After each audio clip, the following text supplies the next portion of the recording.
excited to have you here today.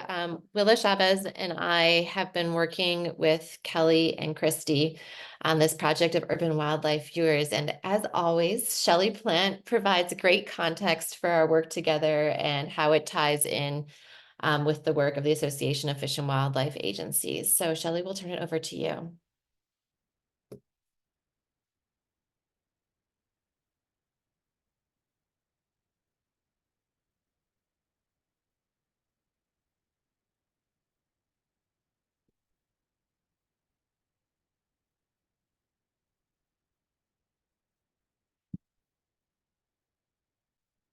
Okay, it wasn't letting me unmute, but now it looks like I'm unmute. Hi, I'm Shelley Plant. I'm the Nature Tourism Manager at the Parks and Wildlife Department, but I also chair the Wildlife Viewing and Nature Tourism Working Group. And it has been our distinct pleasure to be working with the DARE Lab for the past several years with some multi-state conservation grants, digging into wildlife viewers and what we didn't know about them and how we could learn more, how they like to be communicated with, how they like to interact with us, how much they knew. And that initial survey has led to the work that Kelley and Ashley and Christy are going to be presenting today. And it's my honor to introduce them and have them share all that they've learned about this separate segment of wildlife viewers, those urbanites that are doing it. So with that, I pass it to you guys. Thanks so much. Great. Thank you, Shelley. Really appreciate that introduction. So as Shelley shared, Kelley and I are going to be talking a little bit about our project today. So Kelley, you can roll on to the next presentation there, or next slide. Okay, so what we've planned today is to talk about why do we care about urban wildlife viewers, which is what I'll be speaking about. And then we'll turn it over to Kelley, who's done a lot of this work and been the lead author on the report that the four of us have written together. And she'll talk about the analysis, the methods, the results. We're not going to spend a lot of time on that part of the work that we've done here. Those of you who attended the Wildlife Viewing and Nature Tourism Academy saw a whole workshop on that. And we have an extensive report that we're going to be sharing with you soon that has all of those details in it. What we're going to focus on instead are the 10 recommendations that came out of that work and co-production workshop that we had with the Academy participants. And we are interweaving the data within those 10 recommendations. So you'll see the justification for them, but in the context of the recommendations. We've done that because if you think it's a lot easier to digest than results upon results upon results. So hopefully you find the same, and we also will have time for you to provide feedback then on those recommendations. The whole report has been drafted, and this will provide us with an opportunity to have a last round for insights about how to make this even more useful and usable by state agencies. So that feedback piece will come after the Q&A, and then we'll have a quick wrap up and still be done here within the hour. Okay, so as we've mentioned, we have a report. It has all been written by Kelley and Christy, doing a fantastic job of that. We've reviewed it internally, made additional edits. We've had members of the AFWA Wildlife Viewing and Nature Tourism Working Group review it and provide feedback. And it is about ready to go. We just want today's webinar to provide an opportunity for you all to ask any remaining questions, give us any remaining feedback, and then we will make those adjustments and send it out. So we will be sending to the whole registration list a link to that report in the next few weeks. We will also be posting it on the new wildlife viewing website that we've created from this project that provides a toolkit of all the resources that have come from our collaboration between Virginia Tech and the Association of Fish and Wildlife Agencies Wildlife Viewing and Nature Tourism Working Group. So today's webinar is just a brief overview of that, but hopefully a way for you to really digest the key points. So first, we use the same definition for what is wildlife viewing from the Department of Interior's research looking at wildlife-related recreation. So in there, they say wildlife viewing is closely observing, feeding, or photographing wildlife, visiting parks or natural areas to observe, feed, or photograph wildlife, and maintaining plantings and natural areas for the benefit of wildlife. So probably many of you are aware that we conducted a survey of wildlife viewers, as Shelley mentioned, several years ago. And that study looked at who are wildlife viewers, how do they view wildlife, and what do they want from their state fish and wildlife agencies. Because we also had many states sign up for additional sampling in their state specifically, we had over 17,000 respondents to that survey that allows us to really dig in more carefully on things like how does urbanization or folks living in an urban to rural area relate to these questions that we had in our previous analysis. So why study urban wildlife viewers? Many of the state agencies who were involved in our initial workshop about this survey data pointed out that they really need to know more about those who live in urban areas because urbanites make up a large proportion of wildlife viewers and a large proportion of our overall public within the US and all of our states. And many states said they're concerned that maybe they're underserving these folks, that in some states they don't do as much programming specific to urban areas. So there was a lot of interest that came out of that first project that we worked on for us to dig in a bit more on this urban group of wildlife viewers.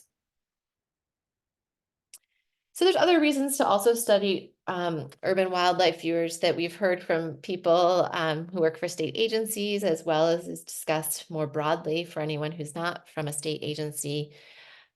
There's been research that shows that urbanization is related to what's sometimes called an extinction of experience, where people no longer have an experience with nature. And that can impact your mental health, conservation attitudes, access to recreation and socializing that comes from having nature nearby.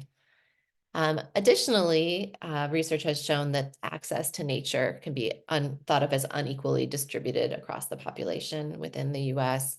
It's less available in urban areas, low-income neighborhoods, and also communities of color. So for these reasons, it's useful to understand urban wildlife viewers and how to better serve them and ensure that there's equitable distribution of those benefits. It also aligns with the relevancy roadmap. As I know many of you pay attention to, there's a need and desire for state agencies to be relevant to the broader public in their states.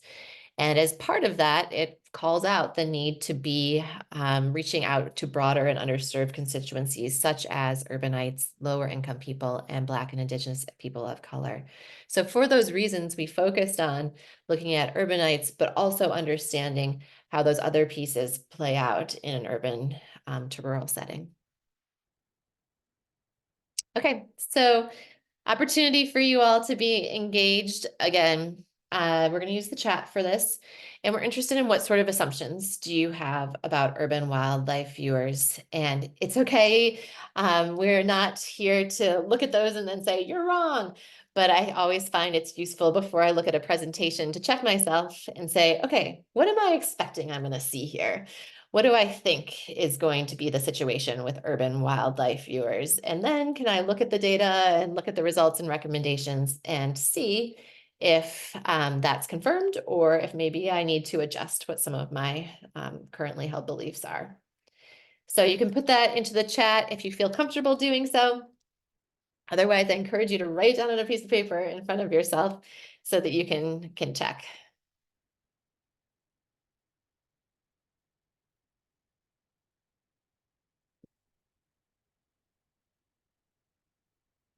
All right, so I'm seeing responses in a variety of different ways related to demographics, also about what they think about nature, where they like to go wildlife viewing, their values related to wildlife, what type of wildlife they're interested in.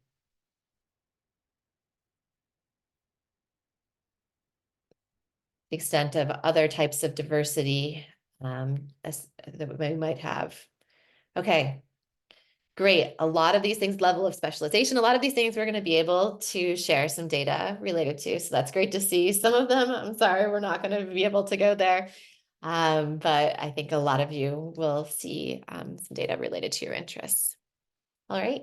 Thanks, Kelley. Awesome. Thanks so much, Ashley. And thanks everybody for sharing your assumptions and preconceptions about urban wildlife viewers. So now we're going to get into the analysis that we did, and hopefully we can see at least if whether some of those assumptions hold true. So in order to understand urban wildlife viewers, we first had to come up with a way to quantify how urban the areas that wildlife viewers live in were. And we did this by calculating a metric that we called urbanicity.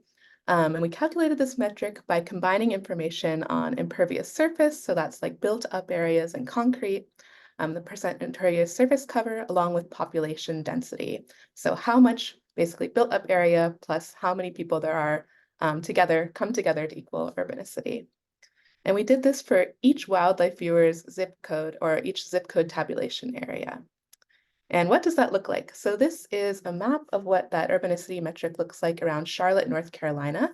Each one of these shapes is a zip code tabulation area, and they're colored from sort of bright yellow in the densest urban areas in the middle of Charlotte, all the way out to dark purple in these more rural zip code tabulation areas.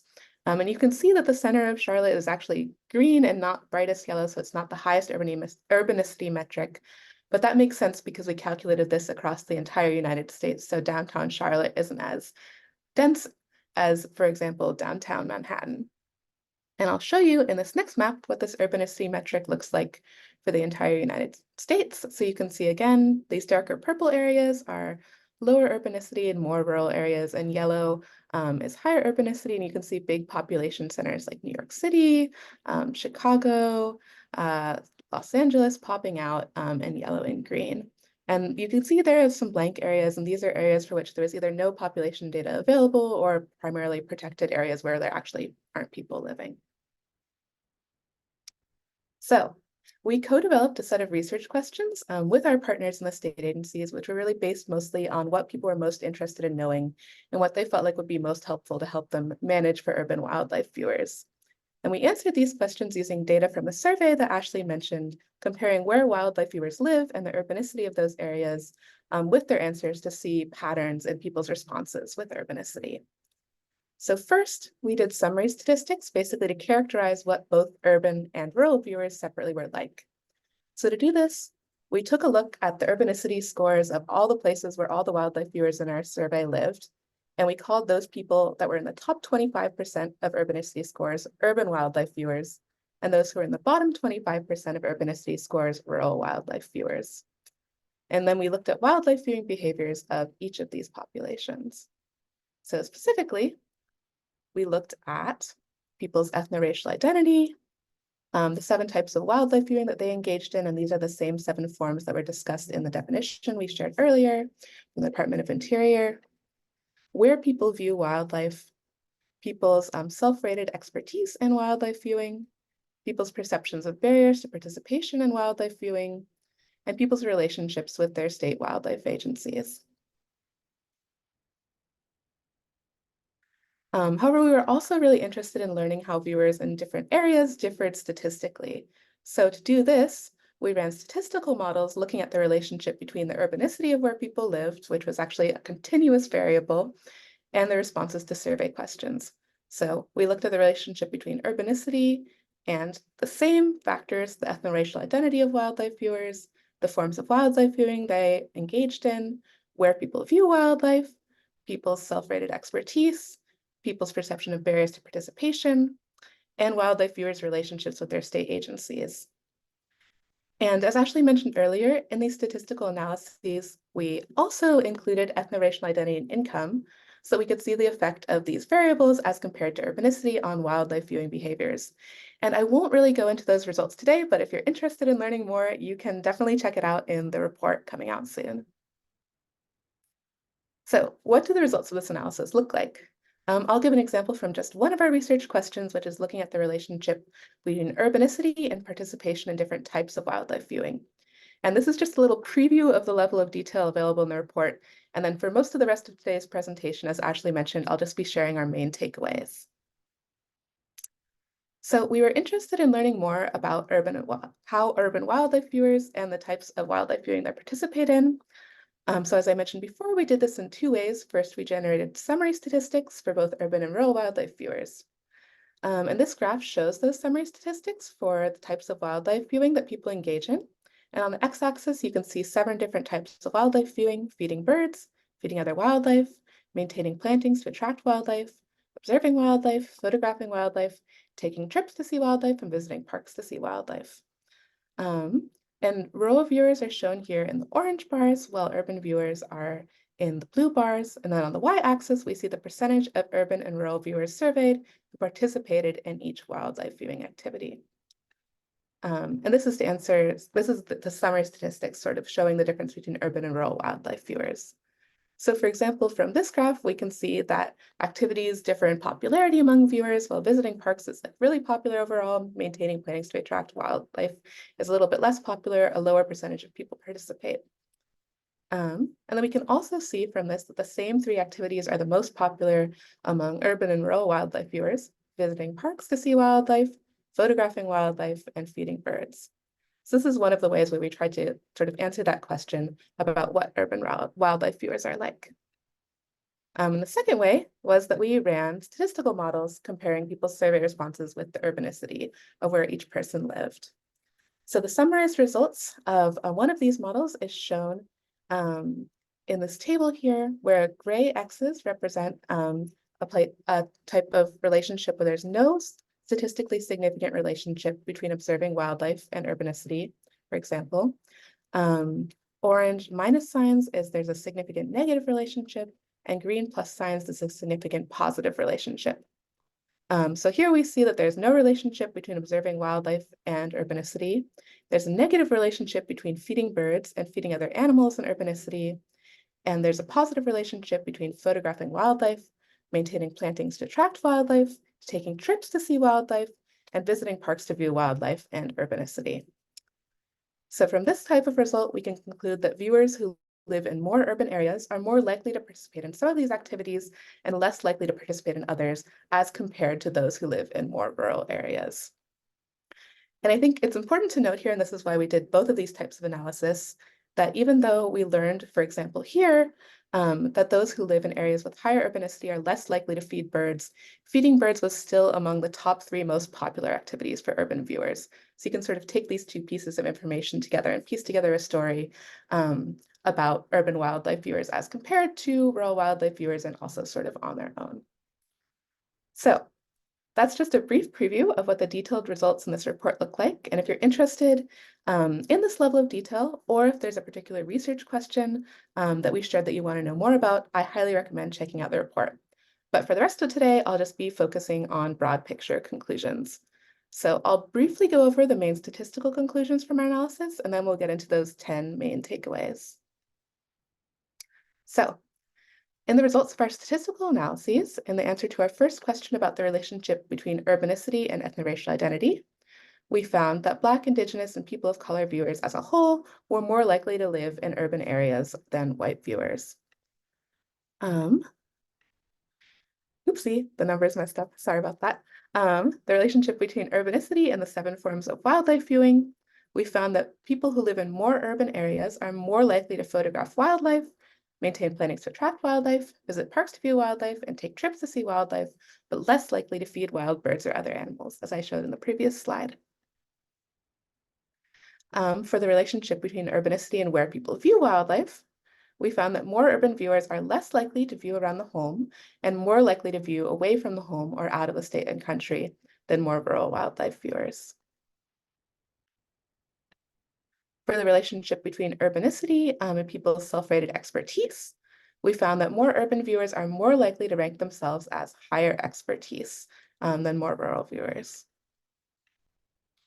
For the relationship between urbanicity and barriers to participation, we found that more urban viewers are more likely to experience time, distance, and lack of information as barriers to participation than more rural wildlife viewers. And then finally, for the relationship between urbanicity and people's relationships with their state agency, we found that more urban viewers are more likely to have participated in programs run by their state agency, and equally likely as rural viewers to be familiar with their state agency.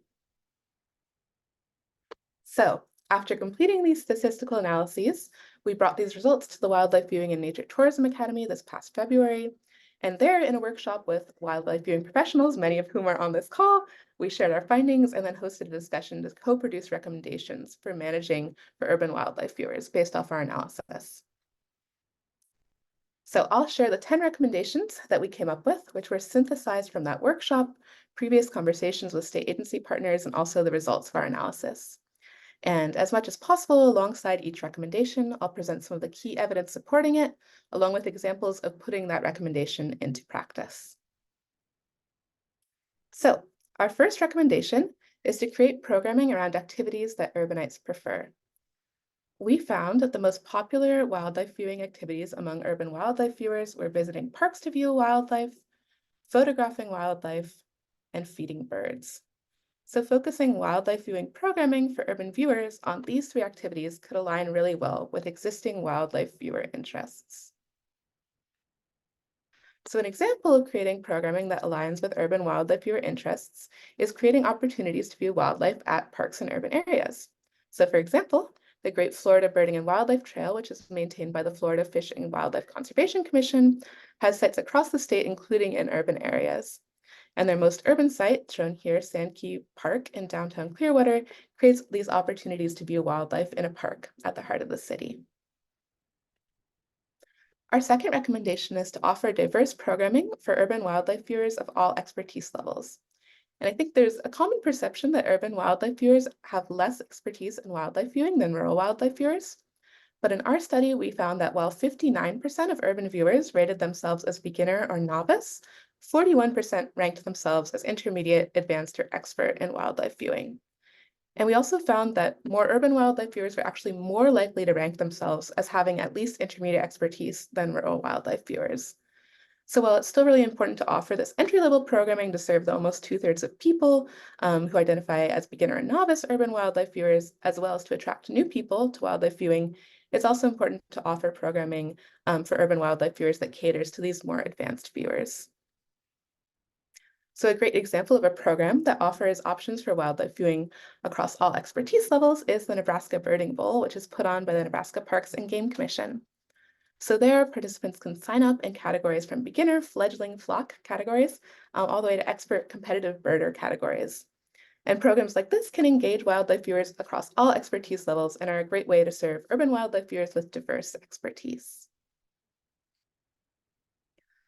Our next recommendation is to tailor programming in public spaces to urban wildlife viewers. So our analysis revealed that wildlife viewers in public spaces are more likely to be from urban than rural areas. So while we found that wildlife viewing around the home was very popular with both urban and rural wildlife viewers, urban wildlife viewers were more likely than rural wildlife viewers to participate in viewing both away from home and also out of state or country. So combined with the fact that there are more urban than rural wildlife viewers overall, over half of wildlife viewers live in an urban area or a small city, this means that most wildlife viewers in public spaces are likely to be urbanites. So keeping that in mind when designing programming, whether it's signage, events, or interpretation, for public spaces could help state agencies better connect with wildlife viewers. And a great example of designing programming in public spaces for urban wildlife viewers is providing safe wildlife viewing guidelines for species that urbanites might not regularly encounter.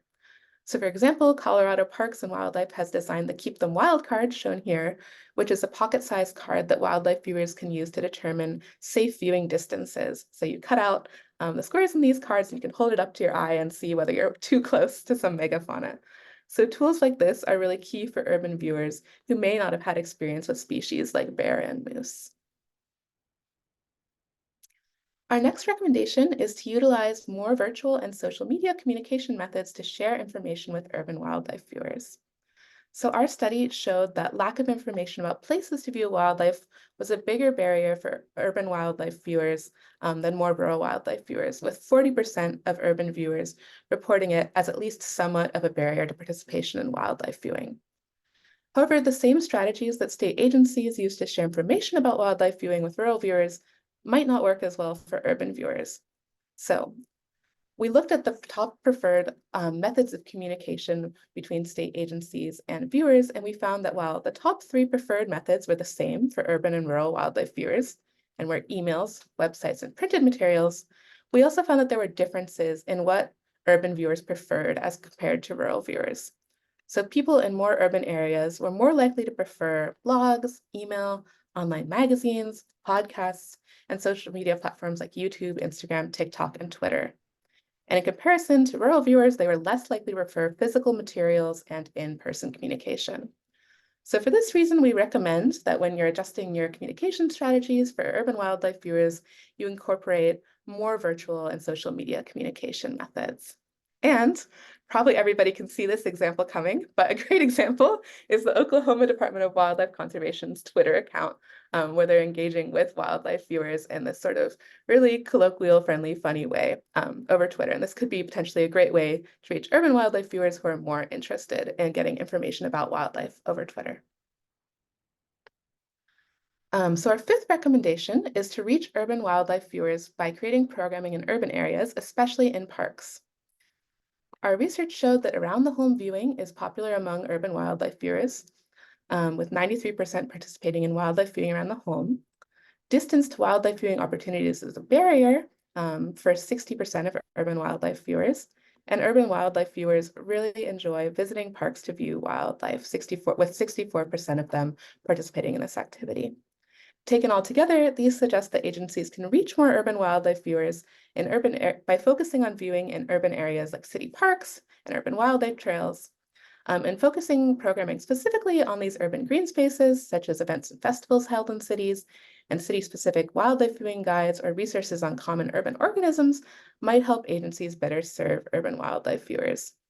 And we think this is really important because although agencies might often prioritize wildlife viewing opportunities where charismatic wildlife are found, our analyses show that in order to engage urban wildlife viewers, it's also really important to go where wildlife viewers are. So an example of a program that focuses on wildlife viewing in urban areas is the City Nature Challenge. The City Nature Challenge is run by the California Academy of Sciences and the Natural History Museum of Los Angeles County, and is a yearly BioBlitz at the end of April where cities compete against each other to see who can log the most species and observations on iNaturalist. And programs like this that are located in cities and focus on urban wildlife can be a really great way to engage urban wildlife viewers where they live. Our sixth recommendation is to use the ParkServe tool from the Trust for Public Land to identify priority areas for expanding access to nature in cities. So our research has shown that developing opportunities for wildlife viewing in cities near where people live is key. And state agencies may be interested in understanding current patterns of access to nature in cities and pinpointing priority areas where people have particularly limited access to focus their efforts. To do this, we recommend using a tool developed by the Trust for Public Land called ParkServe. The ParkServe database contains information on every urban park in every urban area, which is over 15,000 cities and towns in the US. And through their free interactive mapping tool, a screenshot of which is shown here, users can search a city and instantly generate a map of that city, where parks are located, and priority areas for creating new parks. And each search also generates summary statistics such as the percentages of different ethno-racial groups, age groups, and income groups, as well as the overall percentage of residents that live within a 10-minute walking distance from the park.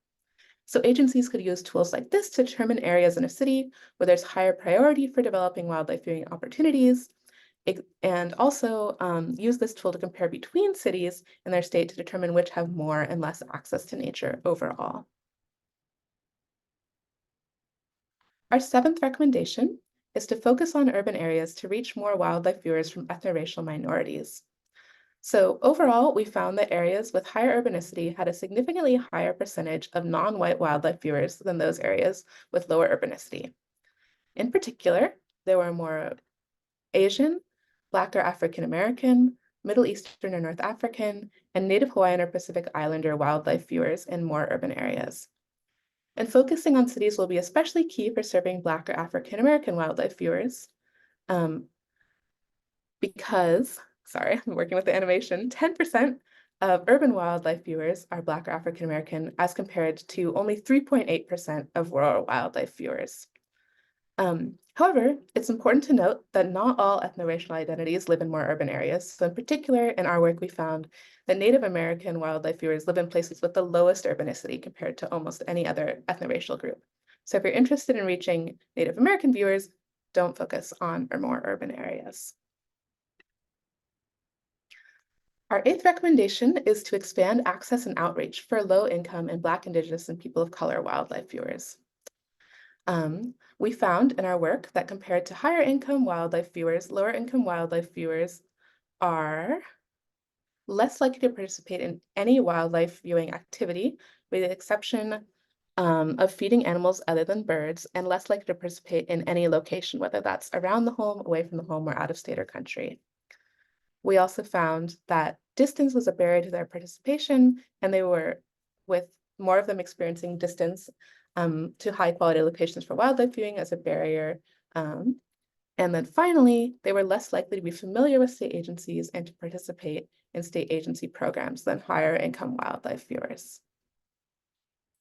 We also found that as compared to white wildlife viewers, Black, Indigenous, and people of color wildlife viewers were more likely to experience time, distance to high quality locations to view wildlife, and lack of information about where to view wildlife as barriers.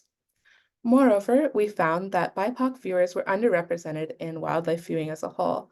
So while only 18% of our survey respondents were BIPOC, 38% of the US population identifies as BIPOC. So while we found in our work that those BIPOC folks who are viewing wildlife are very engaged, there are many more people who are not engaged in wildlife viewing at all. So state agencies wishing to better serve low-income and BIPOC wildlife viewers, as well as those who might be interested in viewing, could expand outreach to both of these groups and opportunities to view wildlife around where wildlife viewers live. And folks could consider partnering with non-governmental organizations and community organizations that have pre-existing relationships with the communities that they're interested in serving. So for example, state agencies could consider partnering with outdoors affinity groups with local urban chapters in cities around them, like Latino Outdoors, which is a group that specifically focuses on providing outdoor experiences for Latinx folks in the United States and has many local chapters in cities. Our 9th recommendation is to expand state agency capacity in urban areas through partnerships. Through talking with our state agency partners, we found that many folks said that they were interested in better serving urban viewers, but felt like they were hindered by lack of capacity, including a lack of staff based in urban areas, a lack of experts in urban outreach, and a lack of just land in urban areas where they could do programming. So partnering with urban-based organizations, including city parks and recreation, zoos and aquariums, local community groups, represents a key opportunity to expand that capacity and bring programming to where people are. And these groups may additionally be stewards of urban green spaces where urban wildlife viewers are already going to recreate, whether they're parks, trails, or community gardens, and they could potentially partner with agencies to deliver programming there. In addition, groups with connections to local communities can also help agencies figure out how to best create programming that fits urbanites' interests and needs, and also act as a trusted liaison that may help overcome any negative public perceptions about the agency. So an example of a state agency partnering with a local urban group to improve capacity is the Minnesota Department of Natural Resources Non-Game Wildlife Program, which partnered with the Urban Bird Collective, which is a Twin Cities-based group that focuses on bird watching for BIPOC and LGBTQIA+ communities. So together they were able to put together a participatory science chimney swift monitoring program, which was made more successful because the Urban Bird Collective already had experience working in urban areas and connections with communities and cities that could be invited to participate in the program. So our 10th and final recommendation is to build support with leadership for urban wildlife viewers. And we know that traditionally the focus of state wildlife agencies has been on rural hunting and fishing. However, for agencies to maintain their relevance, it's really key to serve this growing population of wildlife viewers. And we just want to emphasize that this really need not be in conflict with serving these traditional constituencies. So past research from our group has shown that hunters and anglers are interested in many of the same types of programs and support as many non-consumptive wildlife viewers, and that managing for non-consumptive wildlife viewers will align with the needs of consumptive viewers. So we hope that through sharing this study with agency leadership, wildlife viewing professionals can communicate the importance of urban wildlife viewers, as well as strategies to serve them more effectively. So those were our 10 recommendations on how to best serve urban wildlife viewers resulting from this study, and I'll review them all one more time here at the end. So to best serve urban wildlife viewers, we recommend creating programming around activities that urbanites prefer, offering diverse programming for urban wildlife viewers of all expertise levels, tailoring programming in public spaces to urban wildlife viewers, utilizing more virtual and social media communication methods to share information with urban wildlife viewers, reaching urban wildlife viewers by creating programming in urban areas, especially parks,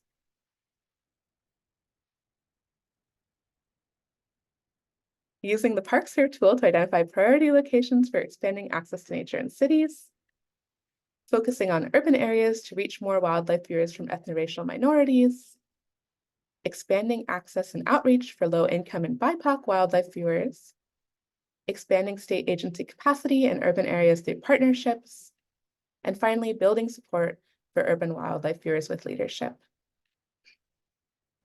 So I'd just like to wrap up by emphasizing some of our main takeaways from our study. So first, we learned that although they're similar in many ways, urban and rural wildlife viewers differ in their demographics, where and how they view wildlife, and the barriers that they face to wildlife viewing. So different strategies might be needed to serve them. And we hope that the information that we presented here, highlighting the characteristics of urban and rural wildlife viewers, can help agencies better serve this growing constituency. We also want to emphasize that to meet the goals of the relevancy roadmap, as well as to overcome the barriers identified in the study, access and outreach to wildlife viewing should be expanded for urban, low-income, and BIPOC wildlife viewers, all currently underserved populations that the relevancy roadmap identified as key constituents. And then finally, we just wanted to emphasize one more time that this does not have to leave behind hunters and anglers. Managing for wildlife viewing can benefit all wildlife recreationists while growing the relevancy of state agencies. So that concludes today's official presentation. So now we'll have about 7 or 8 minutes to answer any questions that you might have. And then as Ashley mentioned, we'll have some time for you all to give feedback on our recommendations, and then we'll wrap up. So I'll open it up for questions. Feel free to paste them in the chat or raise your hand and we'll invite you to unmute yourself and ask your questions.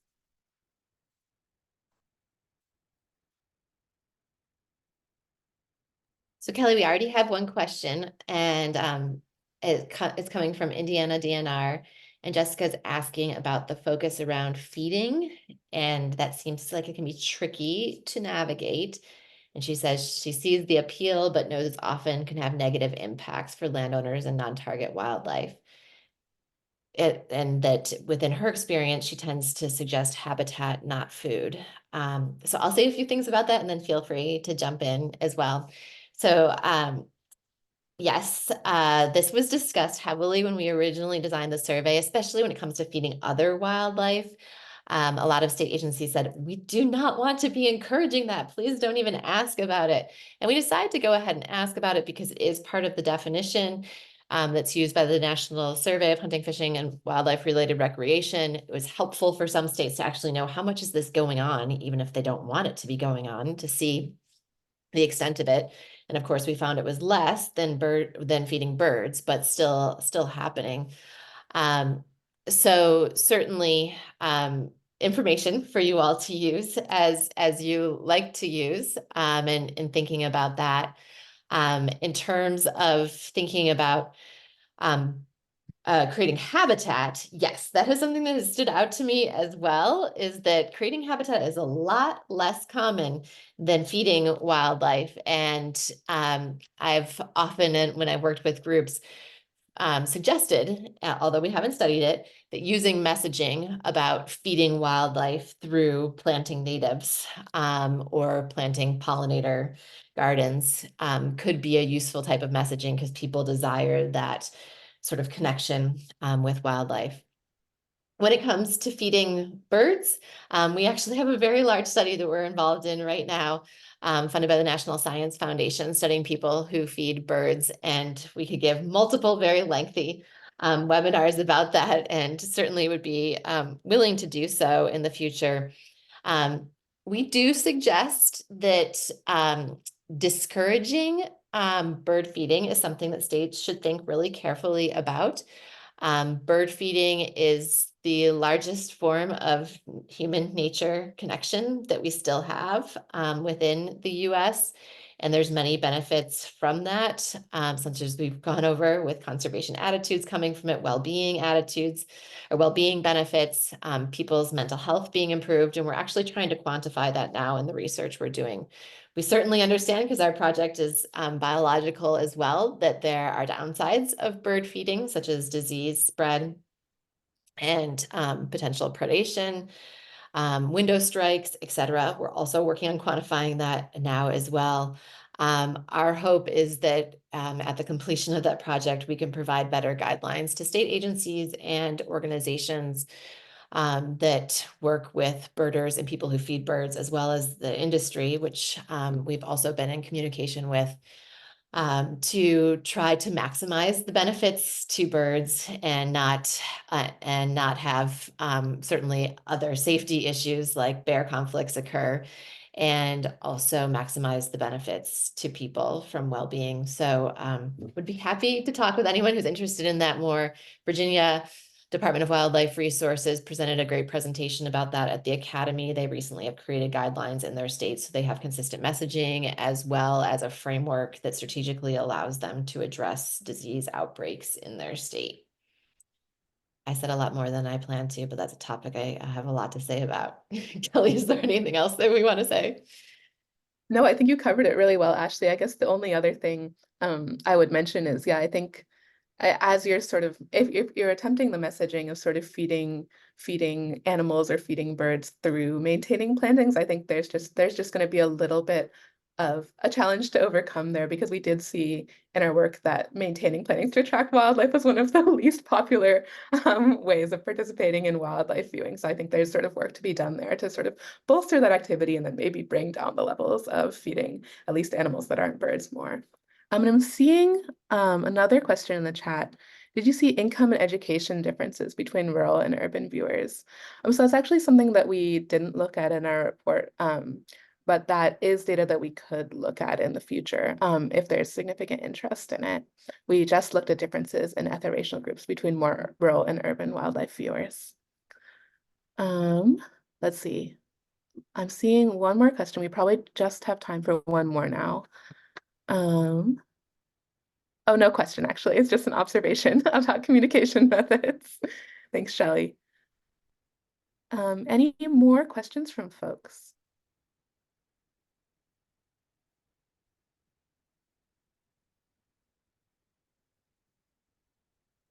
Well, if there are no more questions, we can move on to the feedback portion of today's presentation, which we're really hoping that you'll stick around for.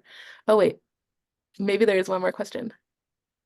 Urban residents marking themselves as higher expertise. Wow, the chat's jumping.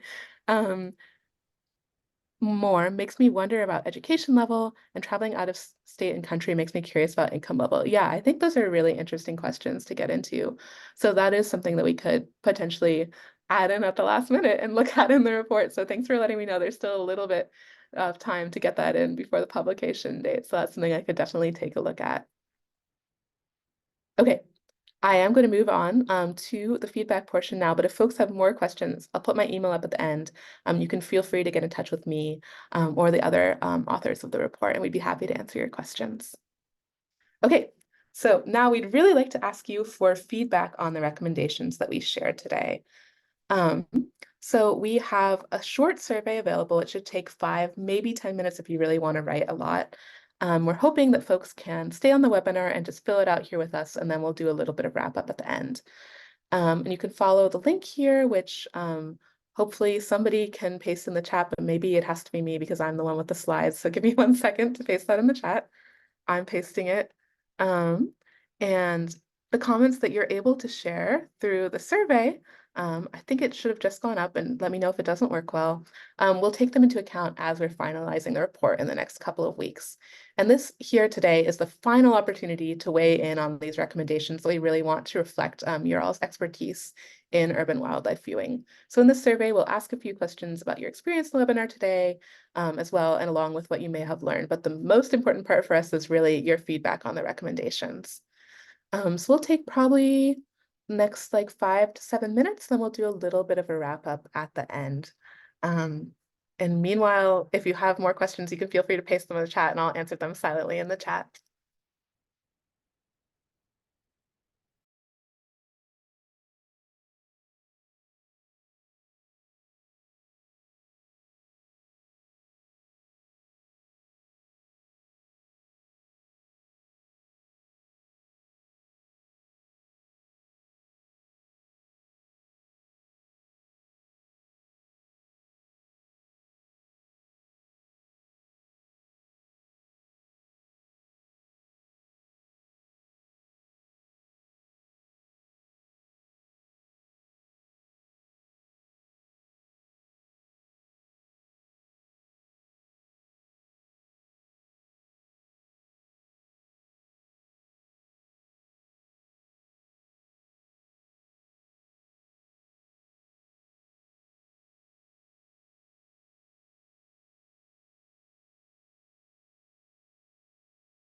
Hey, folks, we'll probably just save 1 more minute for responding to this feedback form, and then we'll give our wrap up. If you need more time, no worries. You can always stay on the forum after we finish up, but in a minute from now, we'll come back.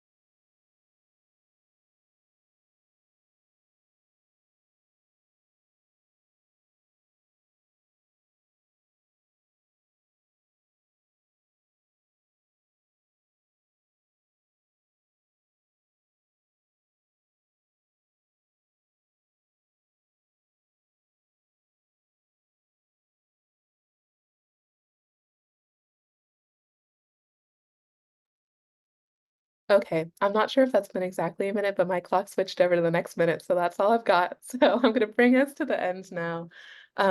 This is really the end of our presentation, so I want to give you all a huge thanks for joining us here today, and also thank our funders, the U.S. Fish and Wildlife Service Wildlife and Sport Recreation Program, and the Association for Fish and Wildlife Agencies.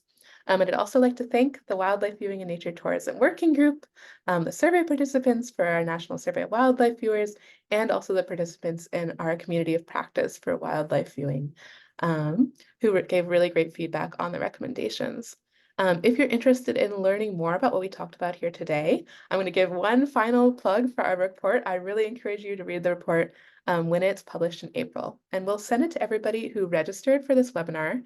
And it'll also be published on the Wildlife Viewing Toolkit website, which is shown on the slide, viewing.fishwild.vt.edu. If you have any questions, feel free to get in touch with me. My email is the one on top here. You can also get in touch with Christy and Ashley. So thank you again so much for joining us today, and also thank you for sharing your feedback. We're really looking forward to reading it and then publishing that report. Any final comments from you, Ashley? Yeah, just one other thing. When we share out the report, we'll also share a link to this webinar. You're welcome to share it with other people in your agency or organization or other partner organizations if you think it might be useful to them. We always like to get things out as far as we can. So appreciate your help in doing so and forwarding that out. Thank you. And with that, have a really great day, everyone. It was so great to have you here.